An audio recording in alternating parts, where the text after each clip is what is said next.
Welcome back to another episode of Behind Beliefs Behaviors. I'm Dr. Maisha, and I am very excited to be back. I took, at the time of this recording, a little bit of time off from recording to go on vacation and for a little self care.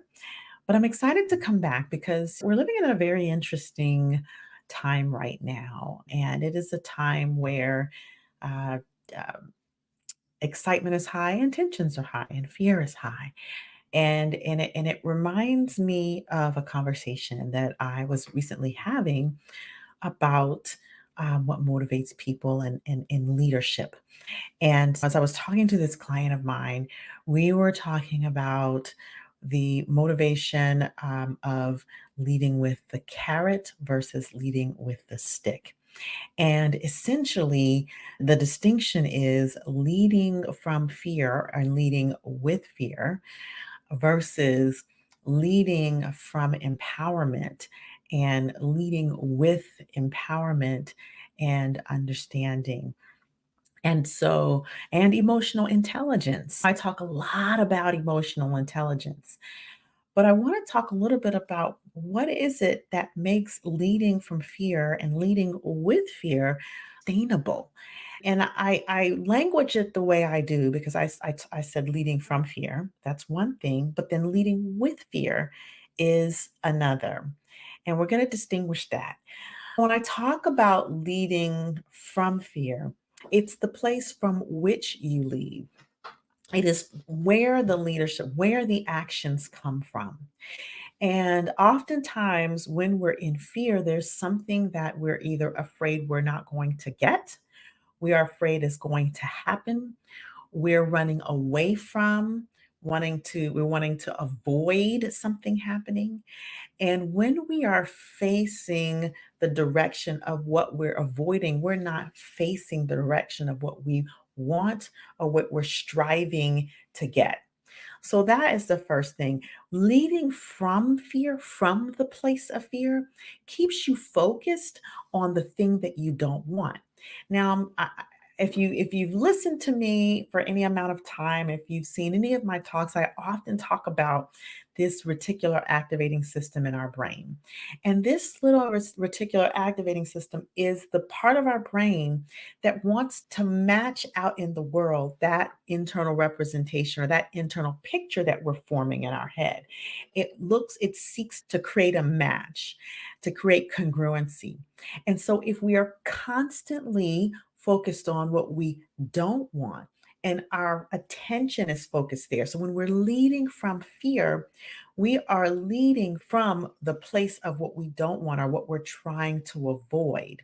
And our attention is focused solely on what we're trying to avoid, not what we're trying to accomplish. All right. And so imagine the reticular activating system is focused solely on what you're trying to avoid. Your attention is solely focused on what you're trying to avoid, and you're leading from that place. What do you think you're going to produce more of? What you're trying to avoid, because you're not even focused on what you want. You can't take the actions based on that. You're taking the actions consistent with getting away from. All right. And that's why I often say that anti campaigns or being in a space of anti doesn't always work, because the anti is solely focused on what we're against, what we don't want to happen, or what we're avoiding. Now, here's the other space of that. When we're leading from fear, we're focused on what we don't want, then we are operating in a higher stress state. We're operating from in a space of hypervigilance and in a space of toxicity, and that activates our survival responses. That activates our threat detection centers, and it increases our cortisol. And then guess what? We make worse decisions because it interrupts our capacity to think. It interrupts our capacity to see different perspectives, to take perspectives. It interrupts our capacity to to make effective decisions, to communicate. It interrupts our capacity to listen when we are solely operating from fear. And so when that's happening, we are not making the best decisions anyway because we're operating from fear, we're operating from avoidance, and we are not operating based on what our vision is, what we want to see, what we want to accomplish. So, in essence, if we're continuing to operate from fear, if we're continuing to lead from fear, then it is not sustainable because we are eventually going to burn out. You burn out leading from fear. And that is why it's not sustainable. And that's why it doesn't work as well. And the other piece is even if you're taking the actions to get away from, you will only take actions so much as so the thing that you're trying to avoid is far enough away so that you're comfortable. And then you tend to take your foot off the gas and then we backslide. Once again, why anti campaigns or anti spaces are not as effective as toward spaces. So let's look at now, we're talking about leading from fear. When we lead from fear, we're also more likely to lead with fear. Okay, what do I mean by that? We use fear as a tool to motivate others rather than using vision and possibility and empowerment as a tool. And we'll talk about that in a moment. So when you lead with fear, and let me tell you, I grew up in a home that was led by fear. And I now understand that's because that it was led from fear. So when how you do anything is how you do everything. And if you're leading from fear, you're more likely to lead with fear because that's what you know. But when you're leading with fear, when you're using fear as a motivator, which is a lot of what marketing does and media does. If you notice, if you ever watch the news, I try to minimize it as much as possible while still knowing what's going on in the world. But if you look at the media, if you look at marketing and advertising, how do they attract people? By playing on their fears, right? So they lead with fear and what it does is it keeps people in hypervigilance, just like it keeps the leader in hypervigilance. And it activates those threat detection systems. And yeah, they may make decisions, but those decisions are not the clearest decisions because they're based on trying to run away rather than running towards. And of course, that's what marketing and media is counting on, by the way, right? This is spin. This is why spin happens. And so in organizations, and you could say in communities where there are movements, we can say in families where we're trying to have our children move in a certain way or influence our spouses. Leading with fear doesn't work because it activates that, once again, that survival response, that threat detection system that causes us to make decisions, rash decisions that are not well thought through without context. Again, it interrupts our ability to listen, to communicate, to perspective take, to put context around certain circumstances. It interrupts our ability to think clearly and actually see the bigger picture. Once again, perspective take. And so when you're leading that way with others, you're not providing an effective ground for them to be their best self in their work, speaking in organizations and communities now.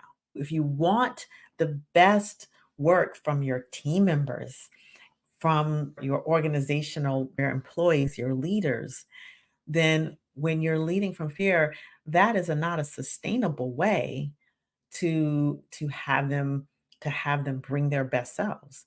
And that is where mistakes and errors happen when a person's in hypervigilance, when a person is in fear. That's when the details get missed because we're running away from something and we're rushing to do something right or perfect out of fear. And so it's important to understand this concept because what happens is when a leader leads from fear and with fear, not only they burn themselves out, but they burn their teams out. and they burn their communities out. And what's needed is to lead from a different space. Lead from an empowered space, from a disciplined space, from an organized space, from a space of providing safety and trust, from a trauma informed space, right? To lead from a space of empowerment and to lead from a space of what's possible. Because when you're leading from the space of possibility and when you're leading with the space of possibility, then once again, if we talk about the reticular activating system, then you're actually looking at what you're wanting to accomplish. Your attention is focused on what you want to accomplish. That's not without understanding and knowing what you want to avoid. It's not without understanding and knowing what you're wanting to get away from. It is with the primary focus being on what you want to accomplish, not to invalidate what's so and what we're working to dismantle. All right. I'm using very intentional language here. And when you're looking at leading from possibility from within, and you're looking at leading with possibility and empowerment, that is, transferring that into the people whom you're leading, your employees, your team, your children, your family members, your spouse, your community, in movements, what works is actually keeping the eye on what's possible. And that creates movement because when people are focused on what's possible, they get excited. There's joy, there's this positive energy. And guess what that does to the body? It lowers the cortisol system. It creates more bonding and more connection. And when we're bonding and when we're connecting and we're creating community, then that increases power. And we're more likely to be organized when we're in collaboration and when we're in lockstep. And keeping that eye on what we want to accomplish, on the goal, on the vision. And even when we reach that vision, then we'll continue moving forward because that blossoms and expands into the next vision and more creativity and more ideas and more innovation comes out of possibility and empowerment and the ability to provide equity and the ability to be organized and to think critically and clearly, the ability to take different perspectives happens inside of leading with and from possibility.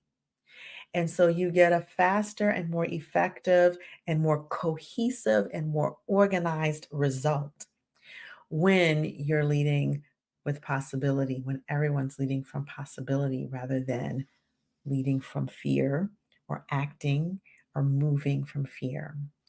So I wanted to bring that context because I think it's important to understand the distinction. And when we're talking about organizations, this is extremely important because we know that when you lead with fear, and this is just fear, I haven't even talked about integrity, I haven't talked about trust, I haven't talked about safety, right? All of those components have to do with whether where the leadership is coming from, right? But when you're leading with possibility, and then you add in integrity and transparency and identity and psychological safety and emotional intelligence, what you do is you empower your teams and your leaders and your employees with what's possible. And that is what increases and maintains engagement. That is what begins to create more of an inclusive environment. That is what brings in more loyalty to organizations. And again, the creativity and innovation happens inside of that. And so I was speaking with someone earlier, we talked about how these concepts of things like cultivating cultures of trust and safety, how in a non-healthcare space, they're not entirely new. I've done a couple of engagements with organizations here and outside of Atlanta talking about psychological safety. And this is something that they're actively in conversation about, creating cultures of trust and safety. And on the flip side, my background is in medicine. What I'm noticing, and I just did an engagement with Wellstar, amazing engagement, amazing group of people to engage with. And what was shared with me is maybe they felt like they might have found a need they didn't know they had. And inside of healthcare, I think that is the case. I think as healthcare executives and healthcare leaders, and even as physicians and nurses and advanced practice providers and respiratory therapists, as I understand, physical therapists, all of the healthcare professionals, creating trust and psychological safety inside of these organizations is likely a need that you didn't know you had. And so we need to, especially in health care, in an industry that has historically conditioned us to be everything but emotionally intelligent. I'm speaking very transparently here as a physician who's grown up in that system, who has not promoted psychological safety, has not been really great about cultivating trust within organizations and amongst colleagues and leadership and attendings and students, was not historically been great about focusing on emotional intelligence. This is an area that is definitely ripe for growth. With that said, I just wanted to share that this is the time to begin to think about, how do we begin to lead from empowerment and possibility rather than lead from fear? How do you do that? This is the question that I'd like for you to ponder. You know, I'm always about giving the reflection, the homework, the opportunities for growth. So, how is it that you can then begin to inquire whether you're leading from fear, whether you're leading with fear, or whether you're leading with and from possibility and empowerment? And how will you then look to doing the latter in order to cultivate that space, that culture of trust and safety, and expand what's possible with your movements and your organizations and your teams? So that is the piece of thought to chew on throughout the week.